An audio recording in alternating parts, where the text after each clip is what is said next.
Друзья, всем привет! Очередное видео про наш Geely Atlas Pro. Уже прошло 1,5 месяца, как мы владеем машинкой. Пробег у нее 1654 километра. В общем, пока мы только проходим обкатку. Машинка чувствует себя отлично, к ней никаких вопросов. С большего во всем разобрались, все очень нравится, все очень круто. На самом деле, на данный момент пока только довольны. И сегодня в этом видео я вам хочу рассказать про мультимедию. Я думаю, про это очень много видосов в интернете, но здесь есть уже отличие. У нас Geely Atlas Pro конца 23 года. Мы купили ее в декабре 23 года. И здесь уже стоит другое мультимедиа. А может быть и просто другая прошивка. В общем, сейчас все покажу и расскажу. Первое, что вы можете заметить, то, что здесь не стандартное меню, разделенное на 4 квадрата, как это было в Atlas Pro до конца 2023 года. Здесь идет фактически со старта точно такая же менюшка, как и у Кулька. Камера 360 обзор, настройки, сразу здесь музыка, телефон, радио, другое приложение для подключения телефона. Называется оно здесь QD-Link, а не Carbit Link, как до этого. Немножко измененная менюшка и так далее.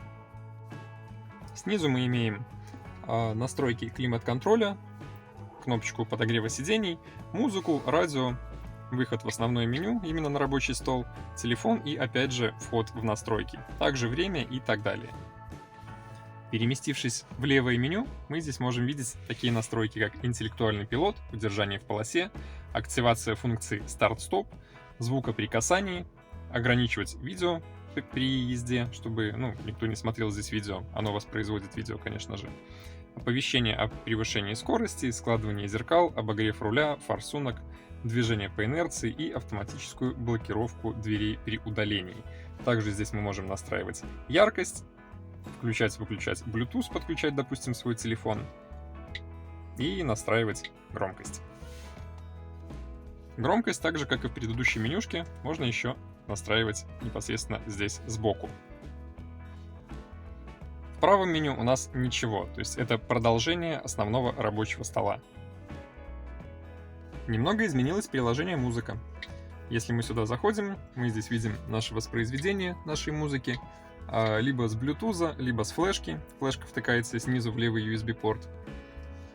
Ну а дальше, если мы даже зайдем вот на флешку, у нас все разбито по исполнителям, по папкам, по альбомам и так далее. То есть тут мы выбираем все, что нам удобно. Причем изменилось меню и здесь, и также подгружаются картинки, которые залиты в MP3 файлы. Менюшка радио выглядит вот так. По-моему, сильных изменений здесь не появилось. Также, если сюда закачаны какие-то картинки, либо видеофайлы, можно зайти в галерею и посмотреть, что у нас здесь. Но это, конечно же, она будет обращаться к флешке. Все, что у нас на флешке, открывается здесь. Вот, пожалуйста, картиночки, это превью к альбомам. Ну и точно так же будут здесь обозначаться видеофайлы, открываться. Дальше заходим в меню «Настройки». Здесь мы можем видеть основные настройки автомобиля. Это настройка складывания зеркал, настройки фар. Ну, к примеру, в настройках фар у нас будет проекция логотипа при открытии передних дверей. Ну, это, наверное, то, что у нас светит с зеркал вниз туда. Настройки комфорта, настройки блокировки дверей, беспроводная зарядка, которая у нас здесь. У нас, напомню, максимальная комплектация, она здесь присутствует. Там включить-выключить. Ну и типа предупреждений. Свет. Вот зайдем. Ой, простите. Зайдем сюда. Тут у нас свет фар, либо свет фар и звуковая сигнализация. Если мы перейдем в меню «Связь», то мы обнаружим здесь только Bluetooth. И Wi-Fi, как видим, значка здесь нет. Wi-Fi тоже включить можно, но можно его только установив на эту мультимедиа ES-проводник. И тогда можно будет сверху натянуть уже и Яндекс.Навигатор и так далее. Но я пока ничего стороннего сюда не вливал. Может быть, попозже. Настройки дисплея по яркости. Настройки звука. Есть эквалайзер. Эквалайзер здесь, кстати, нормальный, он работает. И относительно предыдущего мультимедиа это играет, в принципе, из коробки вполне нормально. Я знаю, что первая мультимедиа играла, очень плохо. Здесь же, по-моему, все гораздо лучше. Я ездил на тестовом Атласе с предыдущей прошивки, и там звук был действительно ужасен. Здесь, по-моему, все в порядке. И самое интересное — это вкладка «Системы». В обустройстве здесь можно посмотреть вот такие вот версии. ПО, прошивки, MAC-адрес Bluetooth и так далее. Может быть, это будет вам интересно. После выхода Atlas Pro конца 2023 года с такой прошивкой у людей появились, соответственно, не только новые прошивки, но и новые проблемы. Как я уже в одном из своих видео рассказывал о том, что есть вопрос к алгоритму работы подогрева сидений, но сейчас вроде все окей. Я сталкивался с этим только с самого начала. Возможно, тачка была с разряженным аккумулятором с салона, что маловероятно на самом деле, но все же. Сейчас таких проблем нет, когда машина эксплуатируется постоянно, даже в самые лютые морозы. И есть также достаточно много на том же драйве и так далее статей о том, что у людей отваливается камера 360, то есть они включают там заднюю передачу, а здесь написано камера неактивна там или что-то в этом роде. Но у меня с этим проблем не было ни разу, я ни разу не столкнулся с этой проблемой.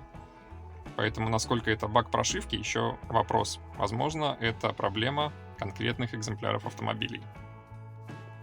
Что по меню климата? Вот мы переходим в менюшку климат-контроля. Здесь мы можем выбирать обдувы, куда и как нам нужно, и так далее. Сверху включать-выключать кондиционеры, ставить режим авто. Ну, я всегда езжу на самом деле на режиме авто, и меня это абсолютно не парит. Климат-контроль работает здесь очень даже адекватно. Ну, а если при этом еще смахнуть шторку в сторону, либо здесь снизу кнопочку нажать, то мы можем включить подогревы сидений себе и нашему пассажиру. Анимация смены режимов осталась прежняя, то есть мы крутим наш барашек и видим эко-режим, спорт-режим, бездорожье и комфорт. Я езжу всегда в комфорте, в принципе, очень даже хорошо. В эко-режиме машина мне не нравится, она реально становится овощной. Ну, а спорт, если честно, еще не пробовал, потому что машину на обкатке не режу, честно жалею. Хорошо показал себя режим бездорожья. Очень классно едет как по снегу, так и по льду, так и по грязище.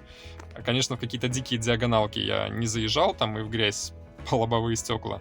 Но в целом полный привод себя тут показывает очень даже хорошо. В любой сугроб легко забраться, да и выбраться из него не проблема. Еще инфа для любителей прошивать и изменять все подряд.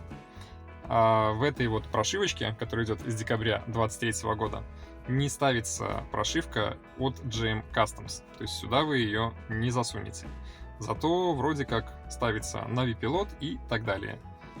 Поэтому, если вы хотите прошиваться, то вот, пожалуйста, Navi Pilot. GM Customs под эту мультимедиа прошивочку не сделал. Возможно, пока что, может, потом добавит.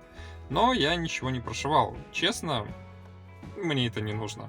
Поездив какое-то время, вот я уже 1,5-2 месяца катаюсь с этой машиной, ставить конкретно сюда навигатор, чтобы потом меняться между музыкой, между навигацией, между звонками, между всем этим вот вперемешку на ходу, честно, я не люблю. Я включил навигацию на телефоне, телефон налепил на держатель сверху и поехал, и вполне удобно. Но все же есть и обходные пути.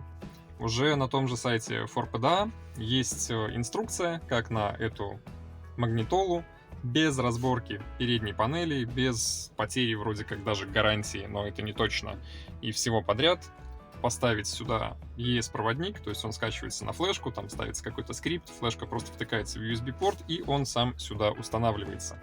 А после этого через ES-проводник уже можно включить Wi-Fi, снизу поставить Wi-Fi модем какой-нибудь в машину, чтобы он раздавал интернет, и подключить данную мультимедиа к интернету, и Navitel сюда засунуть, и GPS-антенну подключить. Поэтому все это здесь реализуется, и YouTube сюда уже можно будет поставить, и Яндекс.Музыку, и так далее. И, может быть, мы с вами даже это попробуем. Честно, все-таки интересно. Я тоже люблю всякие такие штуки электронные с прошивкой, улучшайзинги и так далее. Может быть, попробуем. Пока еще не собрался, не знаю. Что же касается приложения камера 360, то здесь, в принципе, все осталось как и было. Мы можем посмотреть все 4 камеры с разных сторон, там слева, справа, сверху, снизу. Включить 3D режим, повертеть машинку, включить панорамный вид, ну и, конечно же, все это настроить, поменять цвет машинки и так далее. То есть в этом плане здесь изменений никаких нет. И можно войти как с самой магнитолы в камеру 360, так и просто кнопочкой здесь включить и выключить. Это все одно и то же. В общем, на данный момент впечатления от машины исключительно положительные. Едет классно, выглядит классно, внутри классно, снаружи классно, все очень удобно, комфортно, современные технологии и так далее. Но это наша первая новая машина. Дальше посмотрим, как она себя поведет. И, конечно же, обо всем этом буду рассказывать. Кому было полезно, ставьте лайки, подписывайтесь на канал, заглядывайте в описание, а мы продолжаем. Всем пока!